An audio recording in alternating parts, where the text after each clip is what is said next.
মনা শোনো, তোমার শাশুড়ি মার শরীর খারাপ, তুমি যাবে শ্বশুর বাড়িতে গিয়ে শাশুড়ি মাকে আগে জিজ্ঞাসা করবে, মা শরীর কেমন আছে।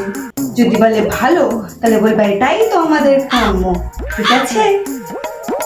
আচ্ছা, আর জিজ্ঞাসা করবা কি ওষুধ নিচ্ছে, ওষুধের নাম বললে বলবা কি খুব ভালো ওষুধ, দেখবেন আপনি তাড়াতাড়ি সুস্থ হয়ে যাবেন। আর জিজ্ঞাসা করবা কোন ডাক্তার দেখাচ্ছে, যদি ডাক্তারের নাম বলে বলবে কি খুব নাম করা ডাক্তার, দেখবেন আপনি খুব তাড়াতাড়ি সুস্থ হয়ে যাবেন। মনে থাকবে? আচ্ছা, শাশুড়ি মা ভালো আছে? সরি, এবার মরলে বাঁচি রে মা, মরলে বাঁচি, বাঁচার আর কোনো ইচ্ছা নেই। মা যেন কি বলতে বলেছিল? এটাই তো আমাদের কাম্য। তা কি ওষুধ নিচ্ছেন? ঘোড়ার ডিম খাচ্ছে, ঘোড়ার ডিম। বাহ বাহ, খুব ভালো ওষুধ, প্রতিদিন খাবেন, দেখবেন খুব তাড়াতাড়ি সুস্থ হয়ে যাবেন।